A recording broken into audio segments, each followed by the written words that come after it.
Welcome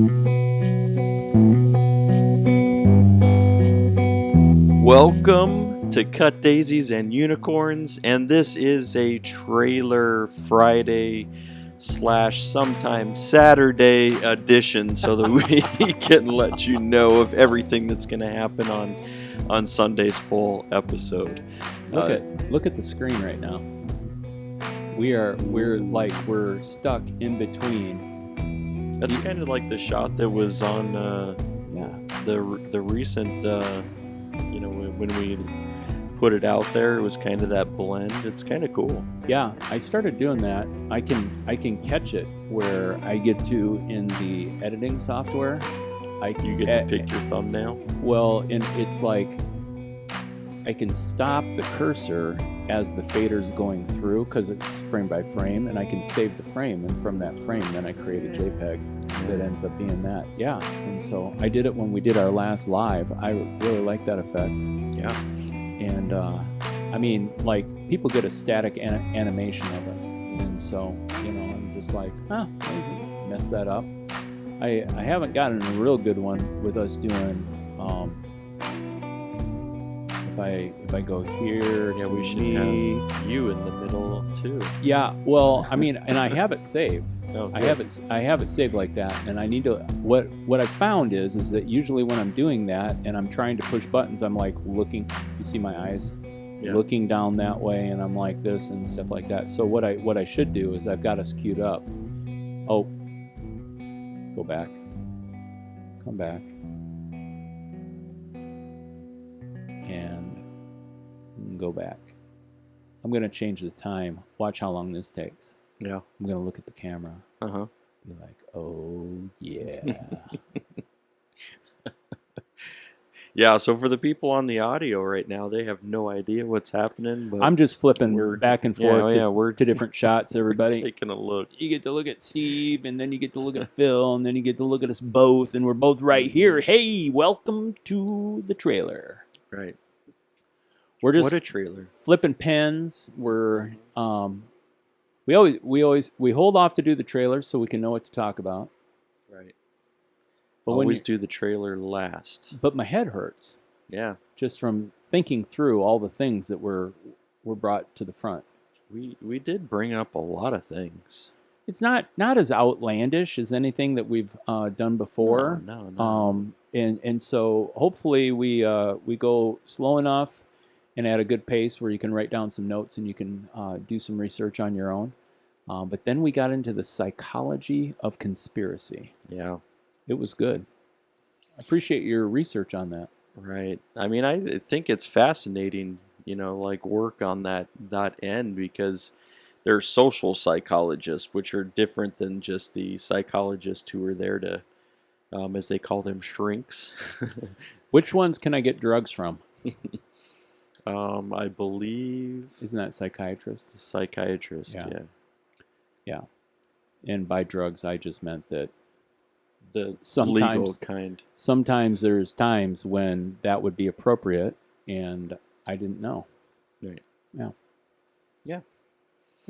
So, there's we dig into that and learn from a social psychologist, which also is different from a sociologist.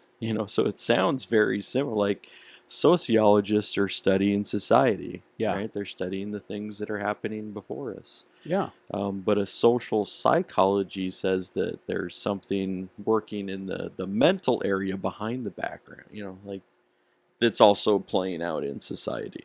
Huh. So what about oh,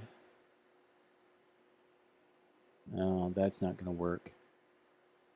See, folks, aren't you glad? I didn't even bother with it. No need to waste time or space with what was going through my head, because it just didn't work.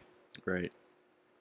I was thinking about a psychopathologist. Psychopathologist.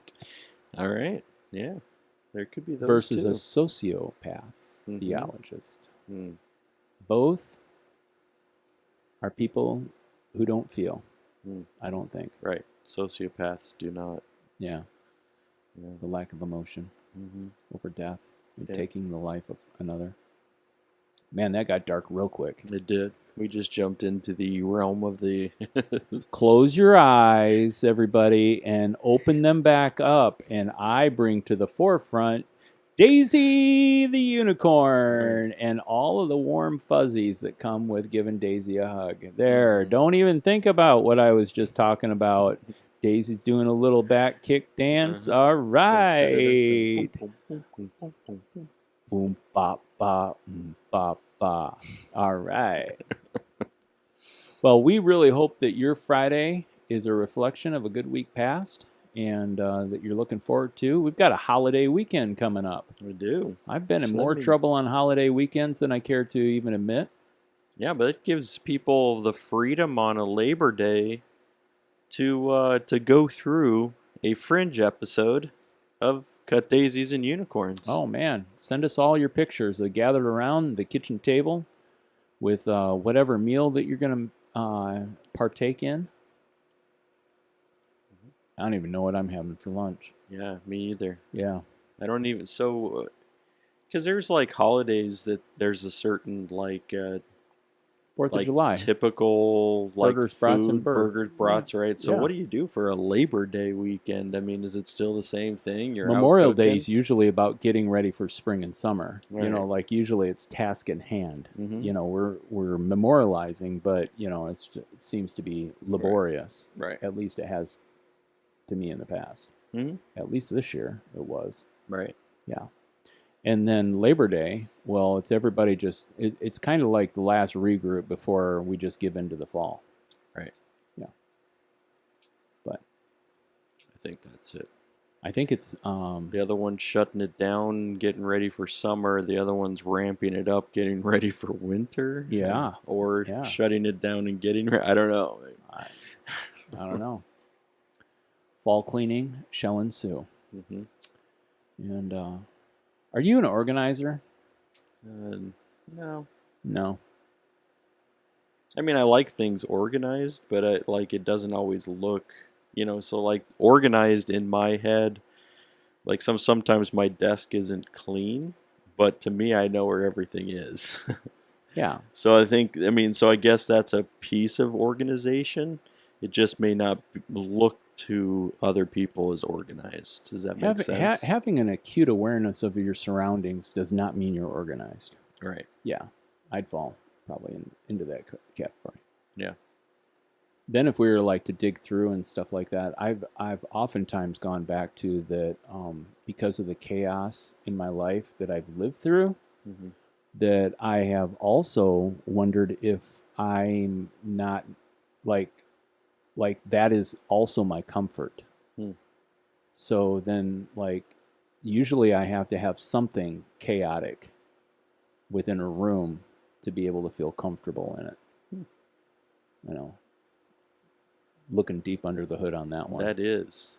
Yeah. Because that's there you know people that aren't happy unless there's some kind of drama going on, right? Right. I personally don't like drama. Yeah. I'm not attracted to it. Mm-hmm. I'm not a magnet. I might be a magnet, but I'm not attracted to it. Right. But it just is one of those things where, organized chaos. Now that's like jumbo shrimp. Is there really any sense of organized chaos? I don't think so. No, there's not. Don't think so. I mean, and right now, the organization of chaos. Now, there's people who very much I think that we could come up with a new personality test. Mm-hmm. So you have extroverts and you have introverts. Well, then there are people who are organized, but is the opposite of organized really chaos? We're using the word chaos. Right. Probably out of context. Because, the opposite of chaos would be peace. Right. Right? So, organized and not organized or disorganized. Mm-hmm. Which, disorganized crime can't, make a way for anything. Right. Then it's just Chaos. Chaos crime. Yeah. Yeah. So, but I do know in conversations that we have listeners who really enjoy organizing. I know that there are some people. There's people like that. Oh yeah. Yeah.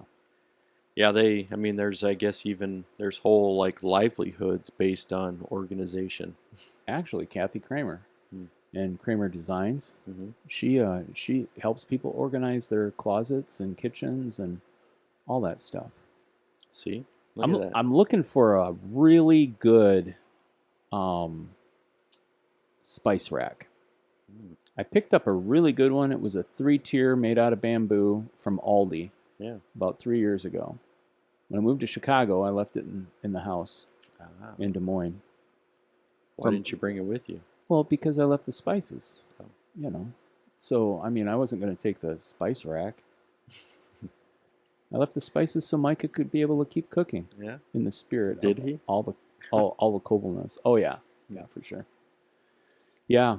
And that's something you're going to get on this episode. We're going to move into carbon footprint. I opened up Google. They've been carbon neutral since 2007. I took a carbon neutral test. Land middle of the road. So I'm not a villain. I'm not a villain. But I'm also not a superhero. And carbon neutral is different than, there was another carbon free. Yeah. Because I think they're trying to move in to be carbon free by 2030. By 2030. Yeah, that's a ways away. Yeah, but it'll fly by like, I mean, nobody's business. And I had lots of questions about what it is that it takes somebody to be carbon neutral. Is it just writing a check and saying, hey, I'm now carbon neutral, or if there's actually things that the people put into place? And we raised the question that if becoming carbon neutral or even carbon free is just about writing a check, then how do you start that business? Right. Somebody's going to capitalize on that. Bill Clark at Project 52 should go into the carbon neutral, carbon free business along with and just plant trees on behalf of other people who want to do that. Yeah. Or we could check into, based on how many trees we buy in a year, how will that reduce our footprint? Mm-hmm. The older I get, my feet are still the same. My feet aren't growing. I know that some people experience, feet growing throughout life. What I do know is 2 parts of your body that will continue to grow no matter how old you are: your nose and your ears. Yeah. Yeah. Uh-huh. So when you look at those high school photos 30 years later and you're wondering, how come my nose looks bigger than in my senior pictures? It's because it is. Because your nose grew, Pinocchio. Liars. If you're not lying to somebody else, you're probably lying to yourself. Mm-hmm. That's just ego. It is. And narcissism. Which we cover in the podcast. Right. Yeah, I mean, and that could be another reason. I mean, people are like, who wants to listen to a podcast where I hear about whether I'm a narcissist or not? Mm-hmm. Well, hey, you know what? Ostriches and sand. You can stick your head there if you want. It's not going to change reality. No. And we're going to just keep on speaking it. Keep on rolling. Yep. And we continue to progress our way through. It looks like by the end of August that we'll finish up our 3rd season. Can you believe it? Right. And we've kind of just really landed in a spot in the 3rd season that it's us. Yeah. Well, we keep uncovering more content. So we're going to go ahead and do that. Right. Yeah. I feel like at this point in the season, we might as well keep doing that and kind of keep it uniform. If we change the next season or whatever, that's fine. But yeah, we're going to keep it uniform right now. I had a thought go through my brain today. What's your thought? Yeah, I haven't run this by you yet. Okay. I just wonder what happens if we do a one release bingeable per month. We would tape every week like we normally do. Yeah. But then we do a 4-section bingeable in that month. And then people could get on and they could just listen to all the content all at once. I wonder if people like are for the whole season? No, just four Oh, episodes. just four. Okay. 4 Right. episodes. Yeah. I mean, people are already thinking in their head. They're like, that's like 10 hours of listening right there. Right. Yeah. Well, it's bingeable. Got to break it down. Mm-hmm. It was just a thought. Yeah. I mean, we could always try anything. Yeah, but I mean, there's people who are like kind of used to getting the trailer and getting a dose. Right. Little bits at a time, which are actually big bites. my father-in-law was like, and I was telling him we were doing the podcast today, and he's like, so where's that again? So he looked on Facebook, and I think he connected. He's like, 2 hours? He goes, that's a long time. I'm like, yeah, we sit around the table and we talk about lots of stuff. Yeah. And sometimes it takes a while to talk about all this stuff, so we're not afraid. Well, I mean, I'm pretty sure a common cultural practice is you date before you get married, right? Right. Very similar premise. I mean, you don't just walk into a room and just be like, all right, light's red, time to go. Go. Yeah, we don't have a red light that goes on and off. It's right over here. I get to see it. Oh, yeah, that's right. But it's not like on a dial or right. any of the cameras or anything. Yeah, eventually we'll have one that outside the studio door that says on, like we're on recording. Yeah. Cicadas, shut up. Right. Dogs, no barking. Yeah. The only dogs that are barking here are you and me. That's true. It's true. Yeah. So we went through, we talked about some Fringe stuff. We brought up some names, some people that you can be able to look into. This is definitely alien connected and anti-gravitational, blah, blah, blah, and the science. And we talk about these people and these people, secret people. Are there secret people? And then it lands with if you can make it to the end, in the last 5 minutes, something happens that you won't even believe. Yeah. It'll probably be easy not to believe it.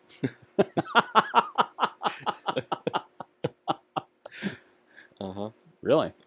It's true. It is true.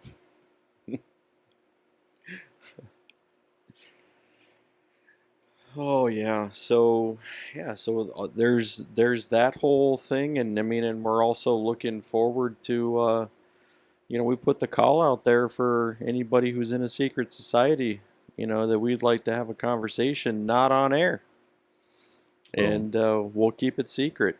We have questions that we'd like to know,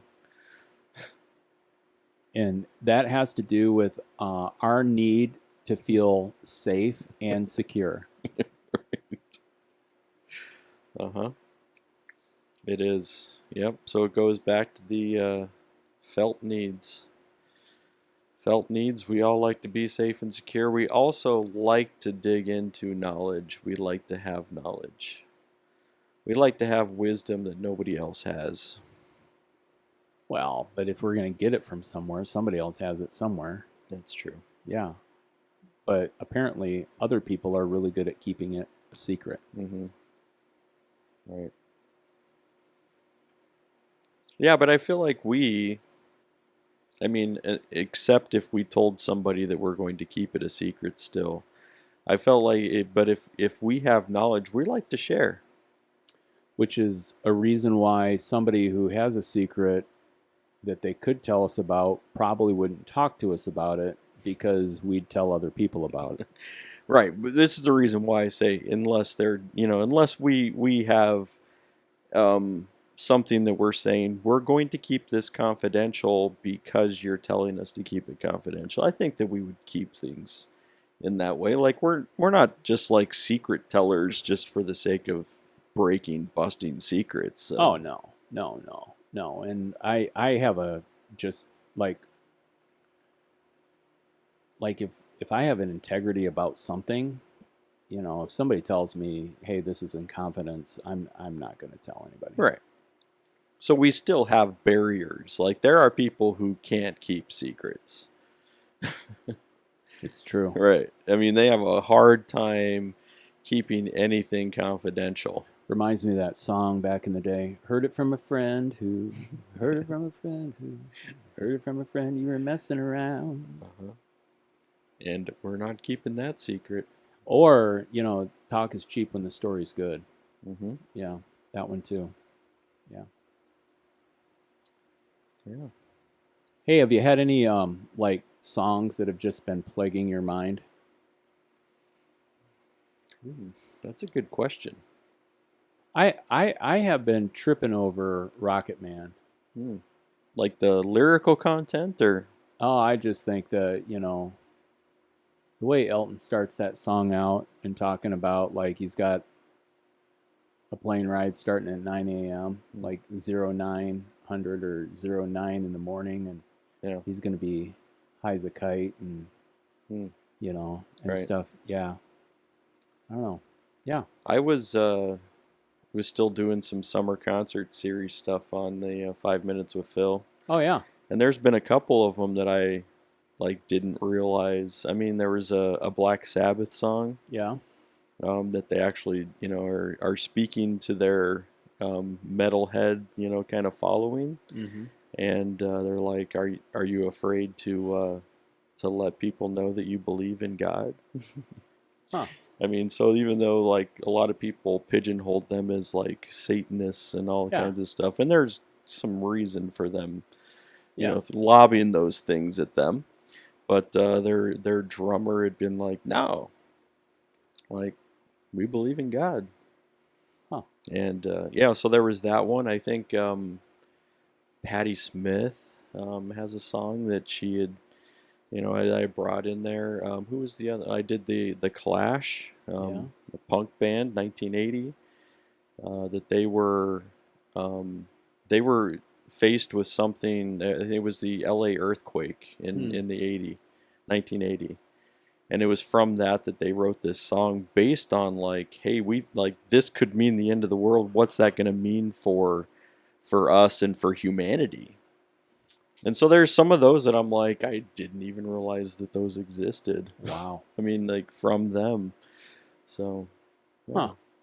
So some of those kind of stuck in my head just because I was digging through those pop groups and people who have been popular in those realms and that actually have songs with some spiritual content or things that are religious in content. Yeah.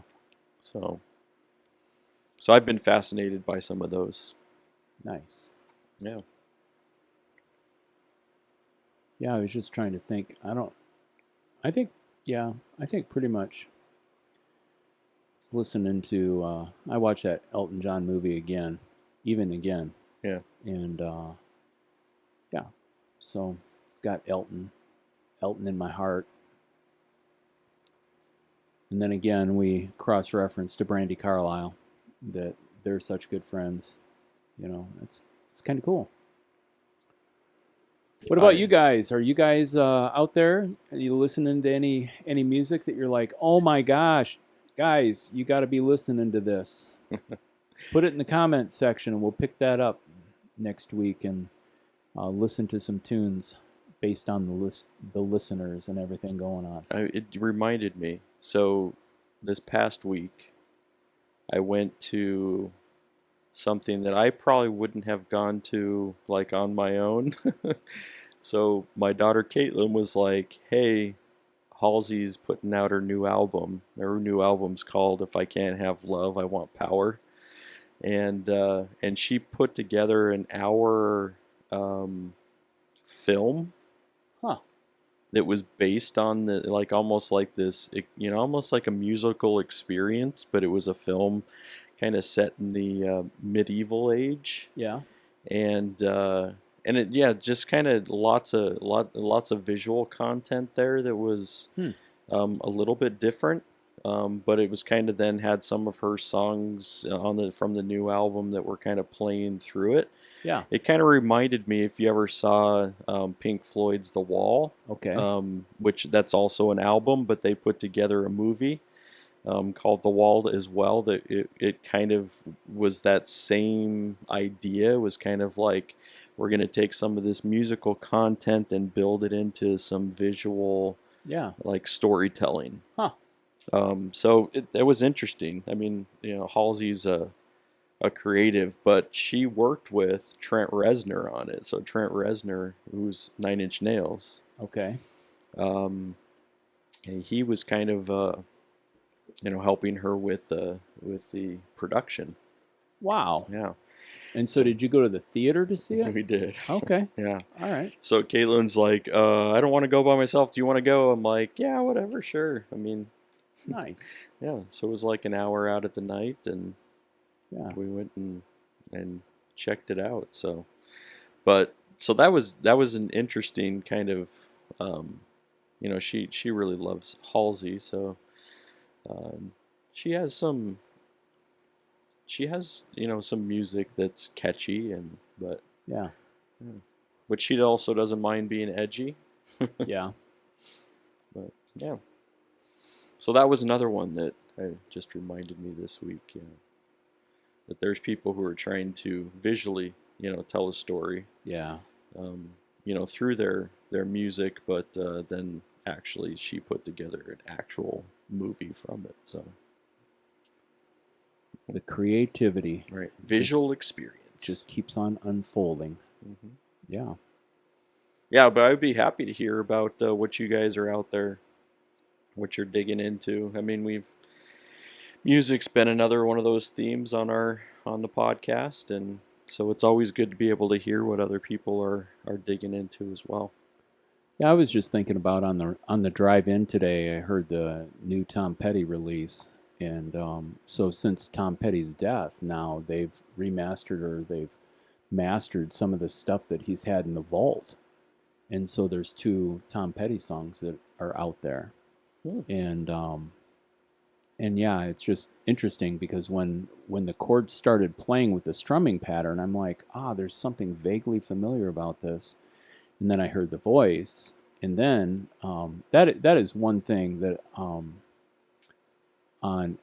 93.1 XRT, the disc jockeys there are so knowledgeable and have so much life story to be able to tell along with, as they play songs and stuff. Right. But when it came on and it was like, yeah, and hey, this is Tom Petty's second release in probably less than 8 weeks, maybe 12 weeks at the most, Yeah. But here, his body's been laid to rest, and yet soulishly, he's influencing this universe still from the grave, like in new ways of things that were recorded and yet kept back, much like what we're going to talk about in regards to that not telling is power, that holding the secret is from a place of power.